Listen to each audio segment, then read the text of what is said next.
I'm Inez Stepman, I'm Ben Weingarten. I'm Amber Duke. And I'm Will Chamberlain. and this is NatCon Squad, where common good and common sense meet. NatCon Squad is produced by the Edmund Burke Foundation, the home for national conservatism. Subscribe now on Apple Podcasts, Stitcher, Spotify, YouTube, or wherever you get your podcasts. Okay, so we're going to kick it off with the looming government shutdown, which is supposed to kick in later tonight, the day that we're discussing it on Tuesday. Then we're going to talk about the monumentous Gaza peace deal, and Will is going to take us through that. And then Ben is going to take us through this additional SCOTUS victory for the Trump administration on foreign funding. And then finally, I'm going to dig into a story that I think just is the culmination of lots of lines of leftist thought over the years. The fact that apparently the superintendent of the largest school district in Iowa turned out to be an illegal alien. Okay, so with that, I'm going to kick it off to Amber to talk about the shutdown.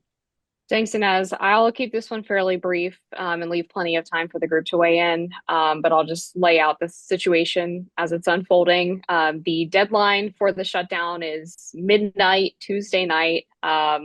There's no apparent deal making or negotiation that seems to be happening, primarily because the funding bill passed the House. It's now with the Senate. And they, of course, need 60 votes in order to pass. But the Democrats are refusing to cross party lines and vote for this spending bill, the stopgap spending bill, because they are demanding highly unreasonable things, per usual, including to bring back the illegal alien Medicaid funding that was part of the spending fight earlier this year. As well as continuing funding or bringing back funding for transgender surgeries, as well as extending the Obamacare subsidies that have sort of artificially kept people from feeling the pain of the massive premium increases that were a result of the Affordable Care Act. Donald Trump, the president, has said that he finds their negotiating position, their starting position, so unreasonable that he is not even going to invite the Democrats to the White House to talk about this.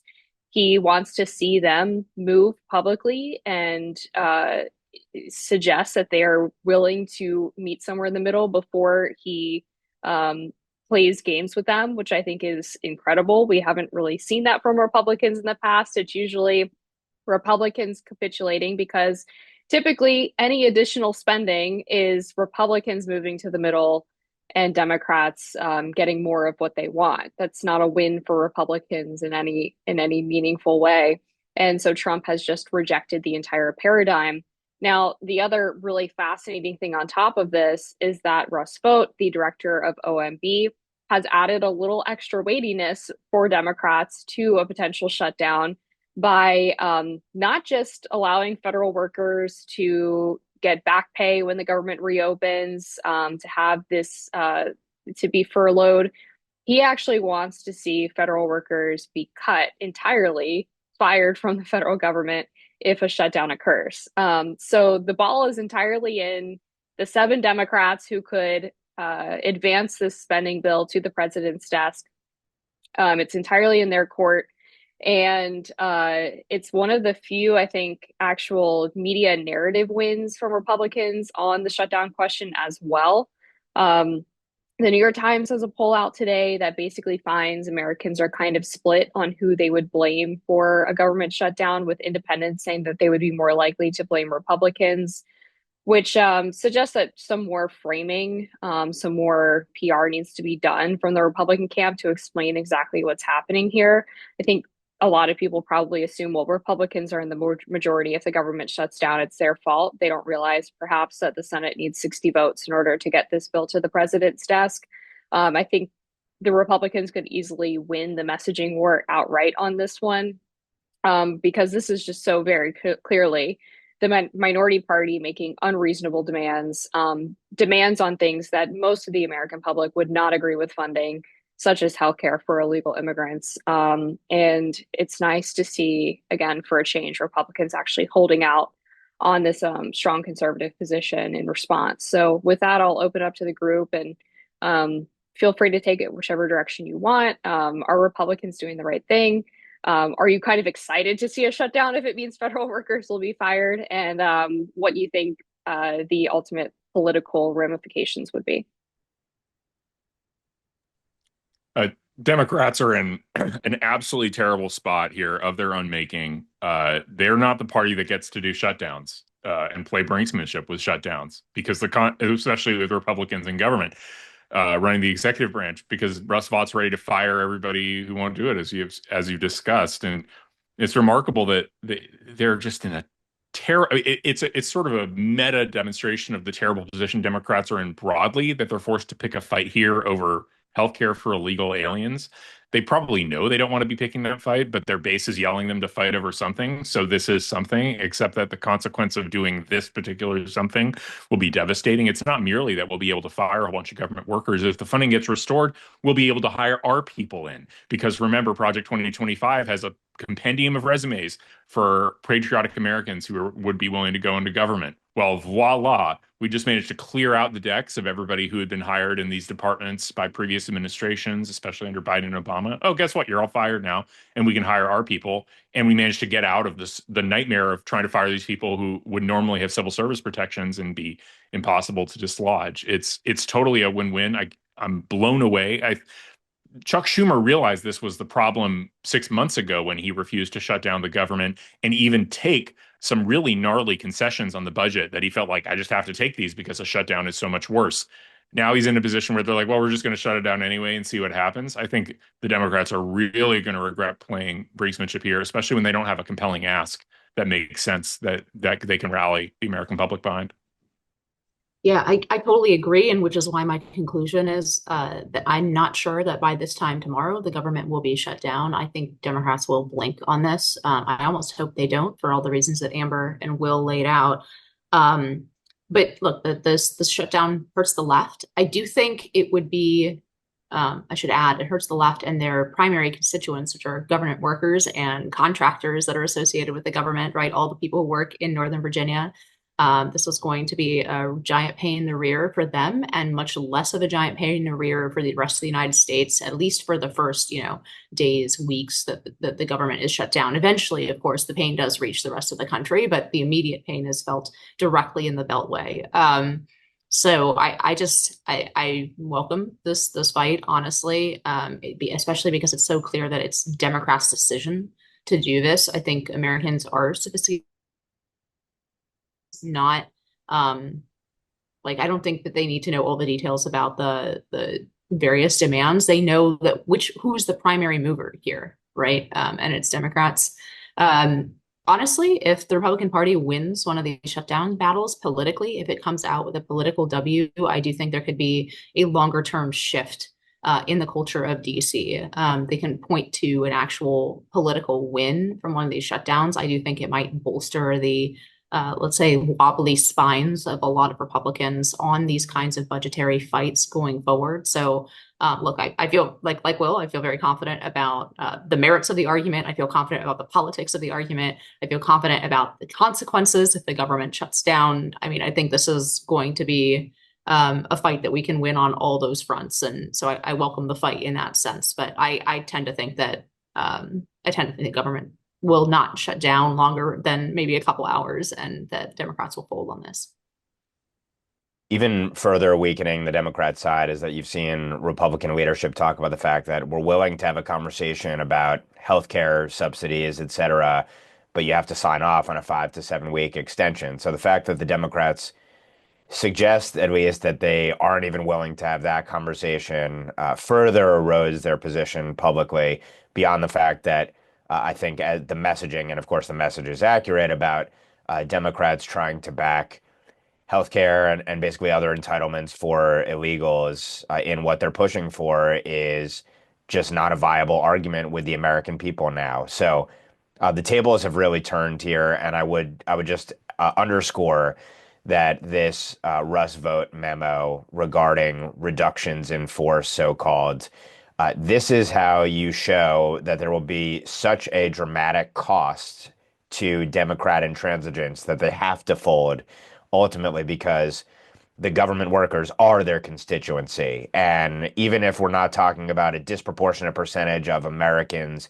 writ large, this is a powerful constituency. It's a constituency that every single newspaper in the Beltway and nationally and globally is going to be writing about the trials and tribulations of all of these federal workers who might be laid off as a consequence of pursuing these policies. And I think the Democrats will, if they're rational here, make that cost benefit analysis and fold.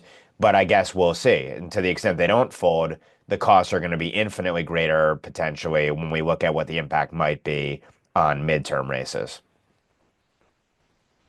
And with that, we're going to kick it to Will to talk about the potentially monumental peace deal coming together in the Gaza war. So yeah, a remarkable feat of diplomacy yesterday from President Trump and Bibi Netanyahu. They announced that they had agreed to a 20-point peace plan for Gaza to end the war, and had not. And the real key point here is not that the United States and Israel agreed, but rather they got the sign off of basically every major Arab power: Saudi Arabia, UAE, Egypt, Turkey, Pakistan, even. Is in support of this agreement. And the agreement does not involve too much of a concession from the Israelis. It involves some prisoner releases they probably wouldn't want to do, but outside of that, this is squarely within what Netanyahu and Likud wanted. There are some rumblings from the far right that wanted to annex Gaza and annex the West Bank. They're not getting what they wanted, but overall, it achieves the defined war aims, which were demilitarizing the Gaza Strip, forcing the release of the hostages, retaining a security barrier inside Gaza to prevent the old school tunneling between Egypt and Gaza and the smuggling across that border. So it achieves all the Israeli war aims. And it's also got wide buy-in. So you have a position now, Hamas, if they turn this down, they're well and truly cornered. Even Qatar, their primary patron, has signed on to this deal and expects Hamas to say yes, which I don't know that that's really been true in the past, that Hamas has always played footsie with both sides. Here, I think Qatar, probably after the strikes that happened in their country a few weeks back, are a little more concerned about what Israel might do and want the war to wrap up. I think this is a real, I mean, if even without Hamas's agreement at this point, it's still a massive diplomatic achievement, because the achievement is getting the entire Arab world to sign on to a deal that achieves Israel's war aims. That's in itself a very, very effective diplomatic achievement. And it turns the situation where Israel was previously diplomatically isolated to Hamas being diplomatically isolated. And then I think, I mean, Hamas may say no. I've heard rumblings that they're actually thinking about saying yes because they're about to be defeated. But regardless of whether they say yes or no, it's kind of a heads I win, tails you lose situation for the Israelis going forward, because either they say yes and Israel achieves its war aims and gets its hostages back with no further bloodshed, or they say no and they're saying no to an agreement that the entire Middle East has opposed. And so Israel has all the legitimacy they need to end the war. So a very, very good diplomatic achievement. I think the president did a really good job. It also shows the sort of silliness and the futility of what the European countries, Britain, France, Canada, and, well, I guess not European, but Australia did to unilaterally recognize the Palestinian state. That did absolutely nothing. And if anything, just really annoyed the people who were actually responsible for the situation in the region. But anyway, I don't know what you guys think. I think it's a remarkable diplomatic achievement. I'll break the standoff, I guess. To me here, the top line sounds good, but the devil is really in the details, and in this case, in the enforcement. The ability to keep Hamas or a similar organization from militarizing the Gaza Strip in the future. Now, I do think that it's a win in terms of exactly what Will said. It brings together the coalition. It continues, it builds on the Abraham Accords. It builds on this like new Middle East that is potentially possible. And so in that sense, I think it's a win, both a diplomatic win and then also, something that Israel would change the position of Israel going forward, right, in the Middle East. But are they actually going to demilitarize the Gaza Strip, right? What does that take? And then also, how are they going to keep it demilitarized as a buffer zone after the Trump administration is gone? That's another big question that Israel probably has to think about. They may not have as friendly people in the White House. They may not have, so they have to think about their own security longer term than the next 3 years. So I don't know. To me, this is is hopeful, but I will hold back on sort of waving the flag. That's why I called it potentially monumental. That's really what I think it is. I think it's potentially monumental if it actually comes together, if it actually works, and with a caveat that I guess a caveat against a certain kind of pessimism or cynicism is that I do think that bringing together all these different players, especially Qatar, into the mix at this point is a diplomatic win. It shows that the lines are moving. The Overton window for what the Middle East might look like is moving in a very serious way, and it's in a way that benefits Israel. So I think ultimately this is good for them. But lots of we'll wait and see from me. Yeah, I agree with that analysis, Inez. And I think one of the important potential wins from this, even if it is rejected, is that it would shift some of the, let's call it the PR war in Israel's favor. There's a New York Times poll I mentioned in the first segment. They asked about shutdown, but they also asked about the Israel-Palestine conflict. And that poll found that a majority of Americans support ending economic and military aid to Israel now, 51%, and that more Americans are with the Palestinian side than the Israeli side, which it's completely flipped from just after October 7th, the terror attacks. This plan, if it is rejected by Hamas and the Palestinians, would, I think, bolster Israel's argument. We're not doing a genocide. We are carrying out a just war in response to a terror attack, because all of the conditions are beneficial to Gaza, except for if you're a Hamas terrorist. So if they reject this and then immediately claim that they are suffering a genocide, it's like, well, you've just lost all weight to that claim by rejecting this peace deal. It's also worth noting that the 20-point plan does not explicitly say this is a pathway towards the creation of a Palestinian state.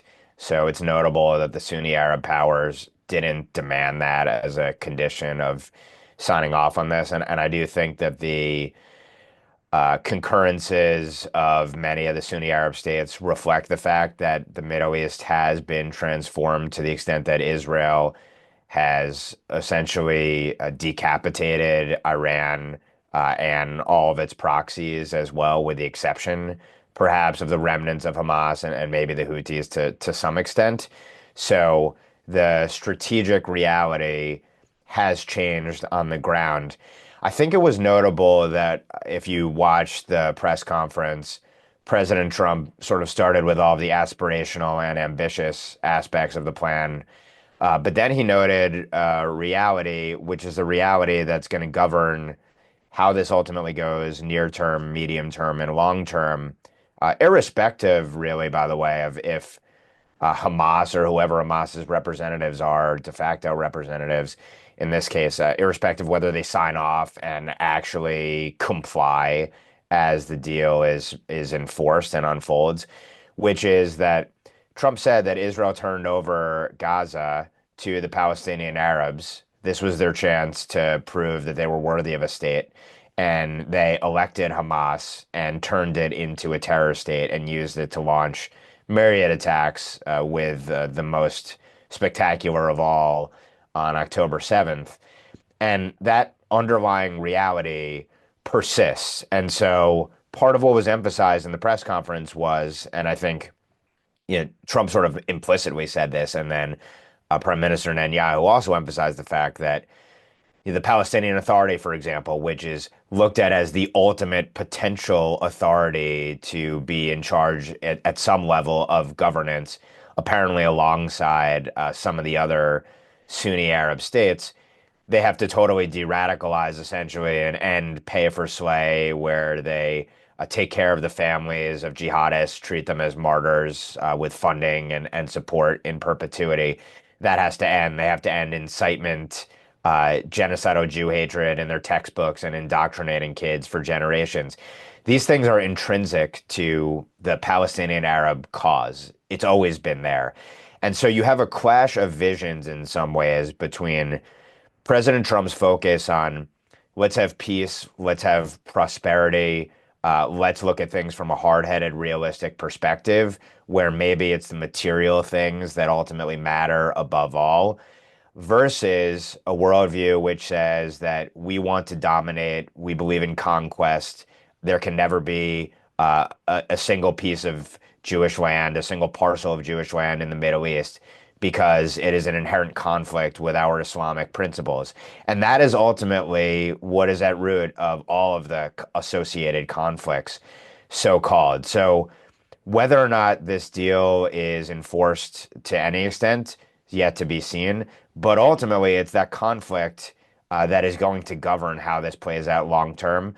That said, the initial parts of the deal, Prime Minister Netanyahu said basically this satisfies our objectives in this war, free the hostages, demilitarization of Gaza, and then the security, and we'll see about the security guarantees long term, because this vision, this conflict of visions ultimately is going to persist. And then the last near-term issue is really you're still releasing hundreds of jihadists and over 1,000 who are detained after October 7th as well.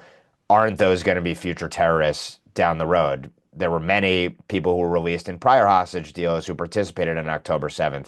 So those are some of the sort of challenges that we're going to have to look to as this process unfolds, and we'll see what happens in the near, medium, and long term. Yeah, I really I want to agree with a central point that Ben made, which is that it's not as simple as getting rid of Hamas, because Hamas ultimately does represent a large majority of people who live in Gaza. It represents the Palestinian perspective on this. So, and it's something that I think our media, and especially the left, but even the right sometimes, doesn't want to grapple with that reality. In some ways, it's a very old and conflict, and I don't mean in the simple sense that people say, like, oh, like, biblical claims going back thousands of years. I mean it's a sort of a conflict that has more existential stakes than the kind of wars that we have gotten used to major powers, for example, having.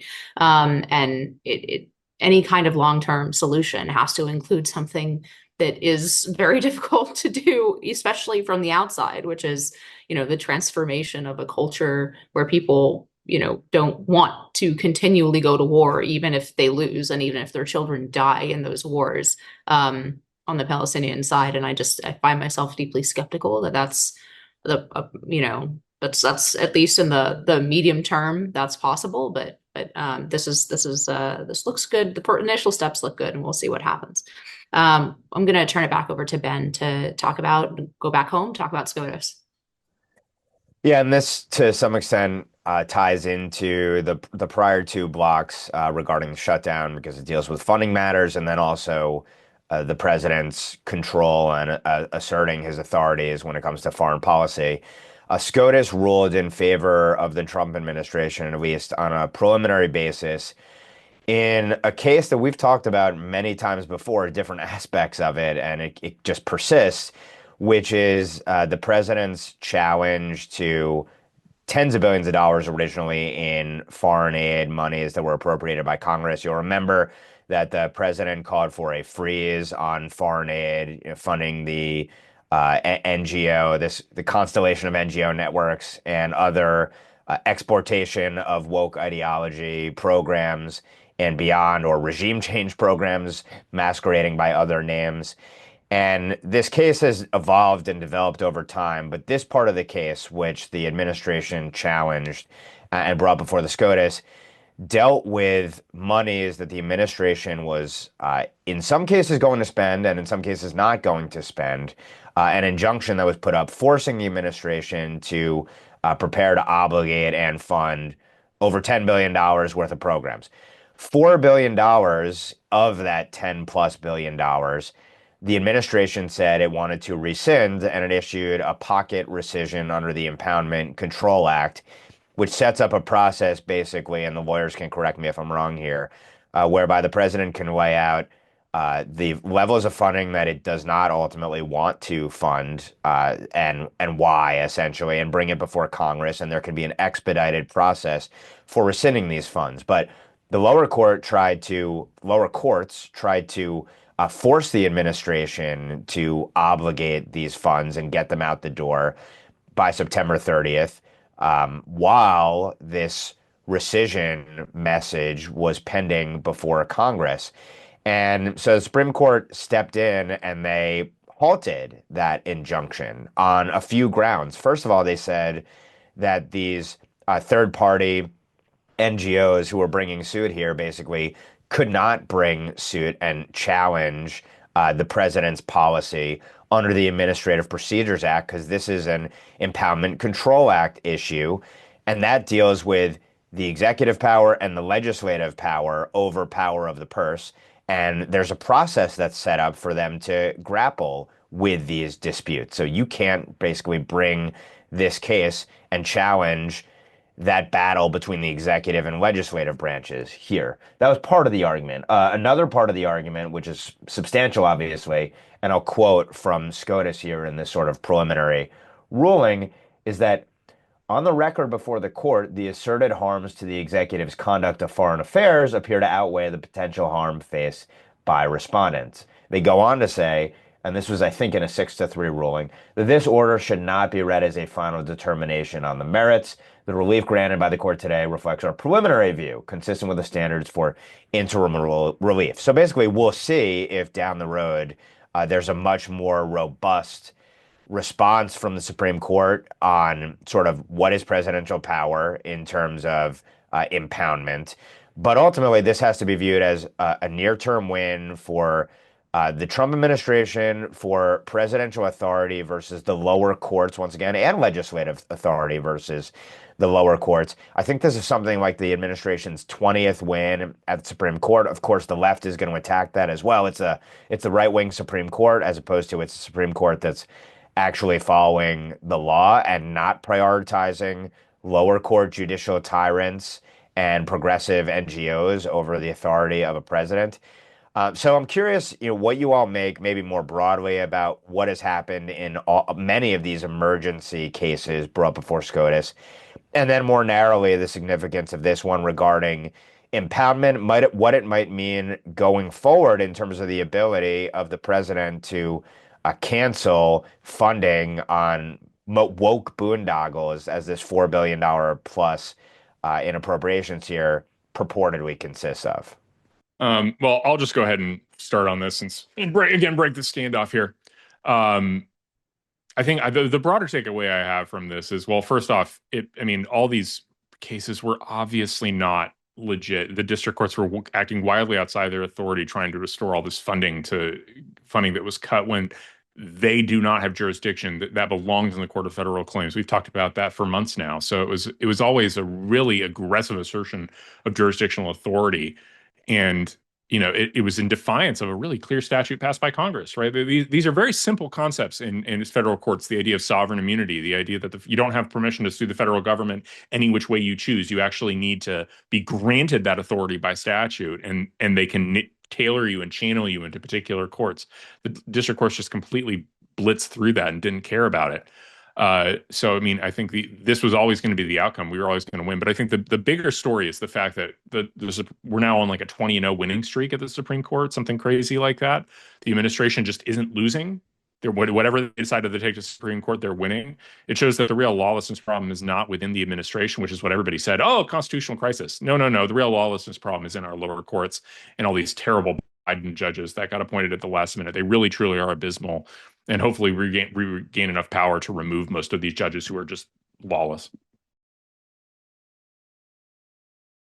I was going to say a large part of that winning streak is essentially preliminary rulings on district, like lower courts out over their skis with very little legal justification other than we want to stop Trump. We want to stop the Trump administration. We're going to invent increasingly implausible rationales for doing that, and get out of the normal order of appeal and everything. So a large part of that streak is thanks to the lower courts. It's a problem we've talked about on here many, many times, and we talked about it at NatCon.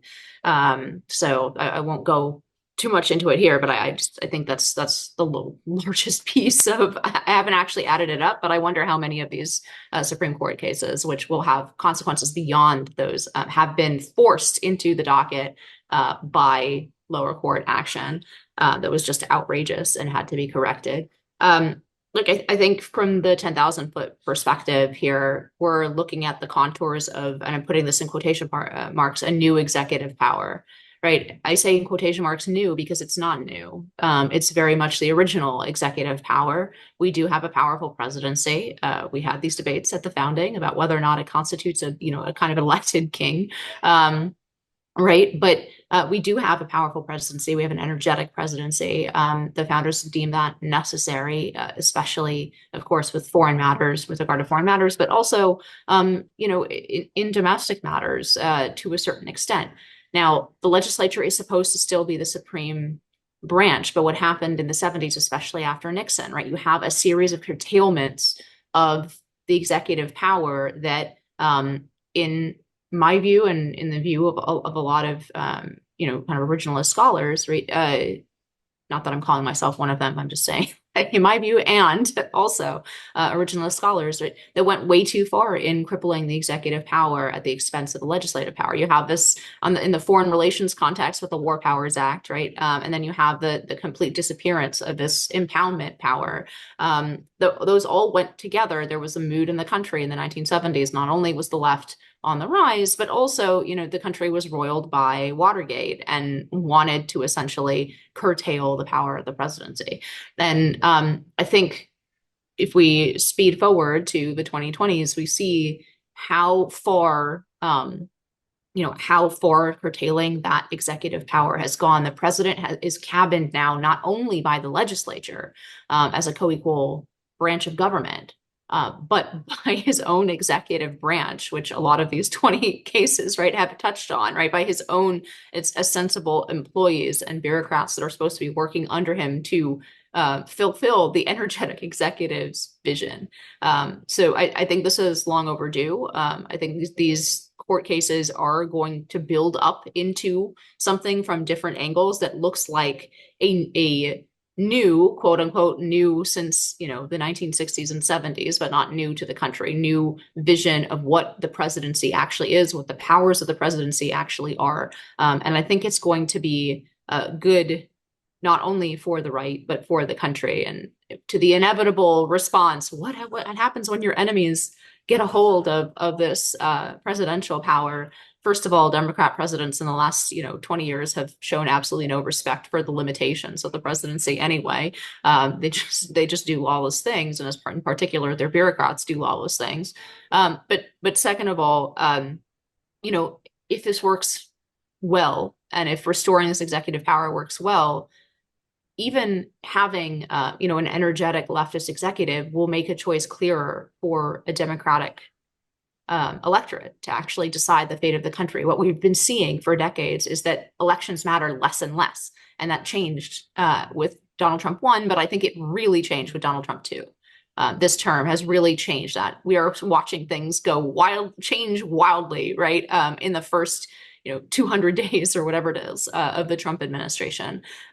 So I think that will be good for the country. I think it will actually be good for democracy, the left's favorite word, right? It will be good for Americans to actually vote for someone and see a vision enacted in the country, to see the country change direction when Americans vote to change direction. It empowers us as citizens to see that happen. And I think it will galvanize what was a democracy under a malaise, where people felt like it didn't really matter what they vote for because all the major things just stayed the same in Washington, D.C. I'll attack this from a slightly different angle, which is from the court angle and this winning streak that Will is talking about. I think, well, I'm sort of torn because on what I'm going to say, because on one hand, I think that should send a warning shot to the liberals and leftists who are suing the Trump administration or even state Republican governments for anything and everything, that, okay, you might get a brief injunction from a lower court acting beyond its authority, but ultimately you're going to end up at the Supreme Court, who is not your friend. And but then on the other hand, leftists have never been really curbed or stopped or terrified of eventual defeat if it means they can get some kind of short-term win. So maybe they won't feel that way. Although a point of evidence in my favor is that the Supreme Court is taking up this case on Save Women's Sports Acts in state governments that prohibit biological men from competing in women's sports. The laws were struck down on several occasions by lower courts or found to be unconstitutional. The Supreme Court is now looking at this, and the ACLU, who brought the original case against these laws, is actually trying to drop the case now that it's in front of the Supreme Court, because not only do they anticipate that they'll lose, but they're incredibly worried that the Supreme Court will actually go perhaps a step further than just saying, yes, these laws can stand, and actually making very clear that Title IX and other federal statutes regarding biological sex, or sex as it's defined, applies only to biological sex and not to gender identity, which would have far-reaching implications for a lot of the left's trans agenda across the country. So the fact that they are trying to actually drop that case, which again, they were the ones who brought the original challenge, suggests to me that they are starting to realize that a lot of this lawfare is backfiring big time. Yeah, and with that, I'm going to move us to our fourth segment, which is just an incredible story, in my view, that just picks up so many different threads of leftist thought, particularly in the last 5 years. Obviously, they have antecedents long before then, but particularly since the 2020 Grand Awakening, that culminated in the largest school district in a red state, Iowa, being run by somebody the Trump administration and ICE have now arrested and are attempting to deport as an illegal alien because he had a standing deportation order. He was here illegally in the country. So he was running the biggest school district in Iowa, which I don't have to tell you probably comes with a fat salary. It's obviously one of those jobs Americans would do and do in many states.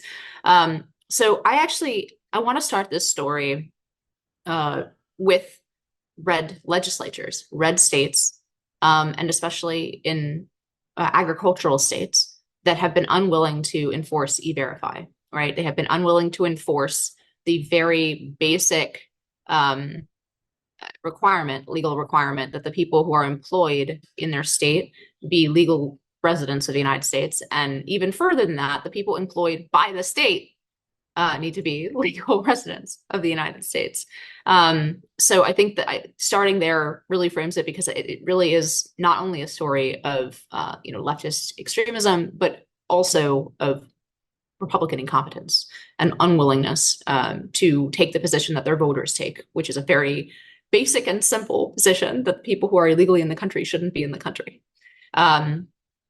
So in any case, that's where we start. We pick it up in the 2020s. There are a ton of meeting minutes from the Des Moines School Board, and on almost every meeting, one item is at the top or near the top of the agenda, and it is, how do we hire more POC in the school district? How do we have a school district that, quote unquote, better represents the racial diversity of the country and of Iowa?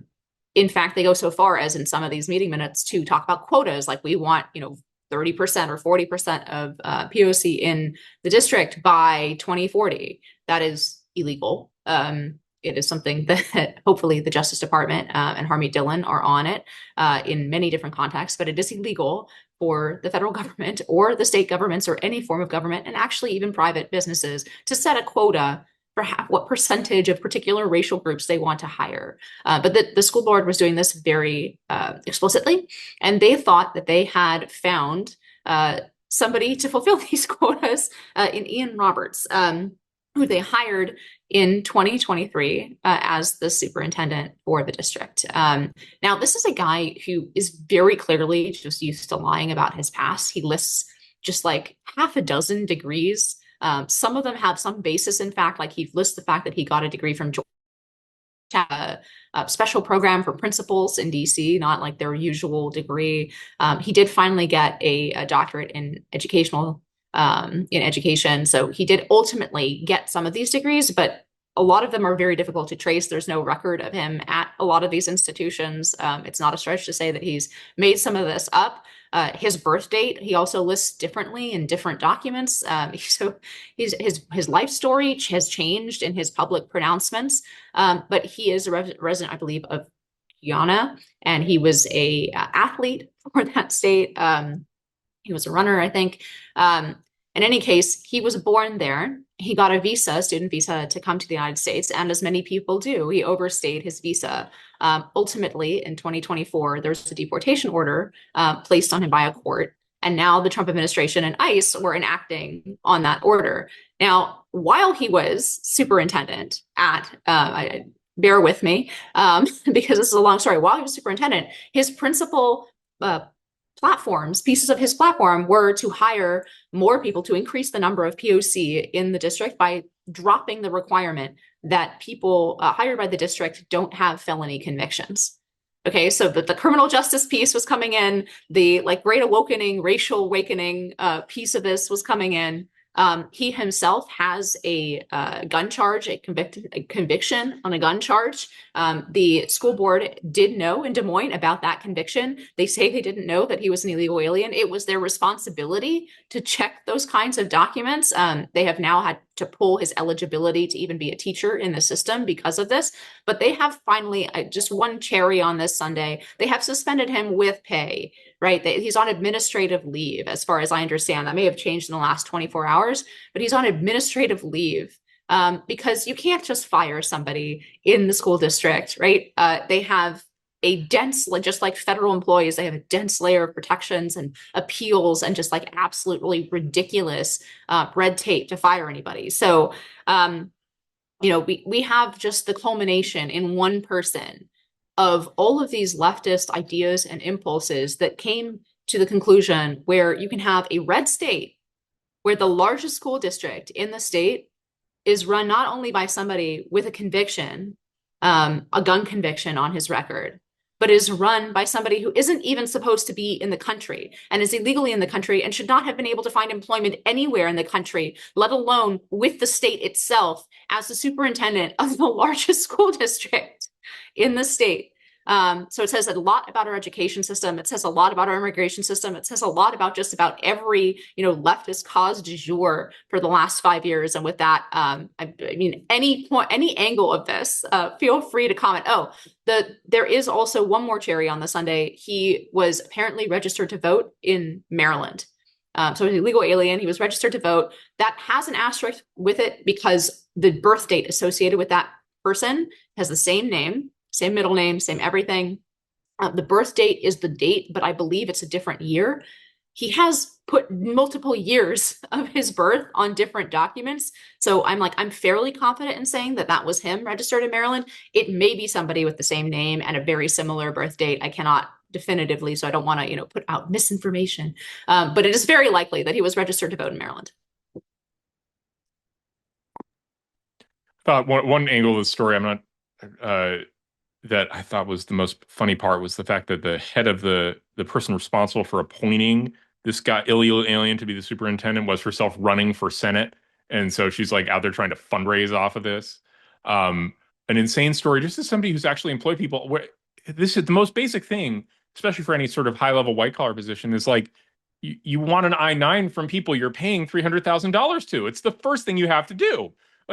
First thing in onboarding, if anybody's worked a normal job, especially a white collar job, is in probably a blue collar job too, really just any job that's not under the table, is you show up and they're like, where's your passport? Or where's your birth certificate and proof of social security number so that you can prove you're a citizen?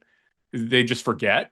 Do they not have a basic HR process at all? Even with the background check, it's not the background check. It's how did he get past the I-9? Did he forge it? Did he, what? So it's truly a crazy story.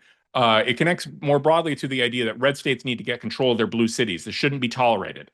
And Kim Reynolds and the state of Iowa, it cannot let their own capital be run by these leftists anymore. This should be a wake-up call to the Iowa governor. There's no way in a world where, for example, Ron DeSantis was in charge of the Iowa state government, that this wouldn't be an all of state government operation to get to the bottom of exactly how this happened and to start criminally charging those people who harbored this illegal alien.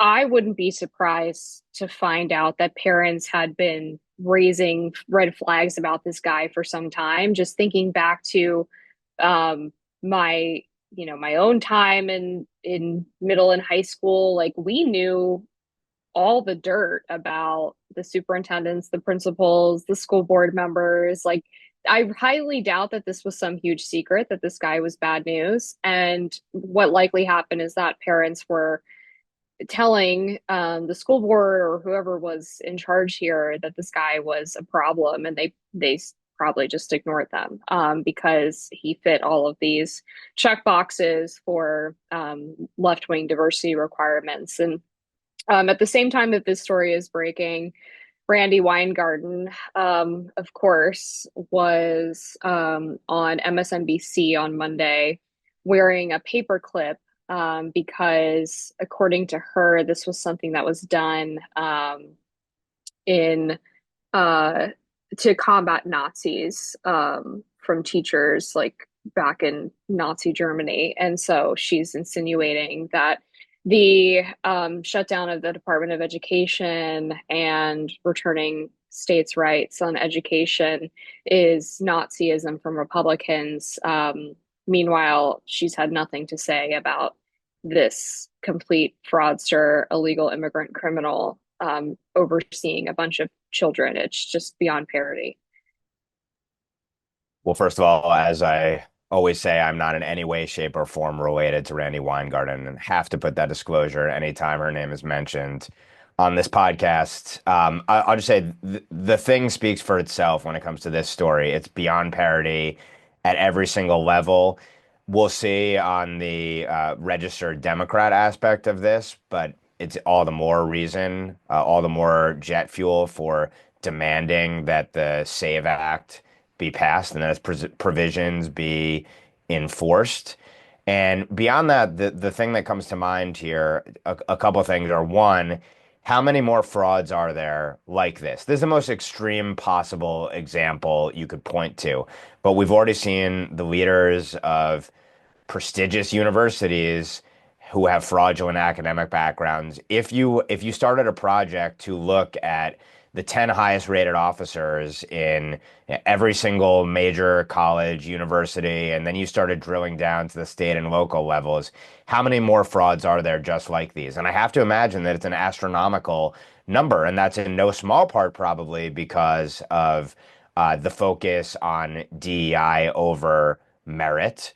But beyond that, it's that there's no integrity in the system anymore. So you put all that together, and that would be an interesting project to actually have kind of a mass investigation of these sorts of leaders. And then the other point I'll just make is, and maybe this should be cabin for parting shots, but we saw the Chicago Teachers Union regaling a domestic terrorist essentially in Assata Shakur recently, and it's just a reminder that the education sector is just so irredeemable and deplorable, to use the left's own words. And that is the root of so many of the maladies that we face. It starts obviously with having the family unit be strong. But the second layer is, of course, when you get out into the world, education and the education sector as an indoctrination factory for the country. And this fraudulent individual, represents one aspect of where education has been corrupted, but obviously it's been corrupted in myriad dimensions. And ultimately, if we want to triumph and prevail, our ideas and values and principles to prevail, it requires just a massive deconstruction and reconstruction of the education system in the country. And with that, we're going to go to final thoughts. And Ben, to break the standoff, why don't you go first? Yeah, so I'll highlight one positive development that came out last week. As we've talked about before, the House Judiciary Committee has been doing significant probes of the social media companies themselves in terms of their censorship policies, and then vis-a-vis foreign governments and foreign regulatory regimes, including in the EU. A week ago, Google prepared a document and sent it to the House Judiciary Committee where they admitted essentially that they were effectively censoring on ideological grounds, and they pointed the finger at the Biden administration, unsurprisingly. They said that the Biden administration's censorship pressure was unacceptable and wrong. Public debate shouldn't come at the expense of relying on authorities. Effectively pledged that they won't use third-party fact checkers. I think they've started to incorporate, and this is primarily in YouTube, sort of a community notes like feature, which is notable. And they noted that Europe's censorship laws do threaten American speech. Probably most importantly, Google committed to offer everyone who was thrown off of the platform before, that is the YouTube platform, for COVID wrongthink or political speech violations, for example, relating to election integrity, to give them all an opportunity to return to the platform. So let's wait and see. This may be temporary because obviously Republicans are in power and they might go back to being censorious immediately thereafter down the road. But nevertheless, it does show potentially another fruit of the litigation that's transpired, the oversight work that has transpired, and then the Trump administration being in power and Republican control in the legislative branch, where they have it as well, that there has been significant movement in combating the censorship industrial complex, and that's certainly a positive thing. My final thoughts are on the big meeting of the military generals and members of the military with Trump and the Department of War, now the Department of War Secretary Pete Hegseth. Hegseth gave a speech in which he revealed that they are going to have much more stringent physical standards for the military and decried the inclusion of what he called fatties and beardos. And there was a left-wing meltdown online over this, of people complaining that the standards would box out females from the military, which is, of course, a tacit admission that women do not have the same level of physical ability that men do, which is something that they continuously reject in pretty much any other circumstance. And also people who accused him of returning to like the old days of the military. It's like the old days when we actually like expected warriors to be able to do the job and didn't worry so much about diversity requirements and CRT. And instead we did actually military troop readiness. Like that's how it should be in the first place. So it wasn't like anything groundbreaking from what we've come to expect from this administration, besides the fact that there were so many members of the military and top leaders present. But I think an important moment for just really drawing this line in the sand of this is what we want our military to be. My final thoughts following up on related to what Ben was saying with, a new tidbit of how bad it actually got. So not just the social media censorship and the collusion with government, but the direct surveillance by government assets apparently extended to not only Tulsi Gabbard, but three other elected officials, three other Congress people were spied on by our own government. And this was new documents from the Senate, Matt Taibbi reporting on it just a few hours ago, that these new documents from the Senate show that Operation, quote, Quiet Skies had tasked, for example, the marshals that are in plain clothes on many flights to stop terrorists from rushing the cockpit. Those marshals were tasked with trying to sit next to these people, to listen to their phone conversations, to note what kind of phone they were using, potentially for, cyber hacking purposes, right? Even to time when they went to the restroom, to time the frequency of that in case they were talking to somebody in the restroom. These are members of Congress that were essentially tailed by our government with essentially, using the powers that are supposed to be used against foreign terrorists against the United States were turned on members of Congress who were in political opposition to the current regime.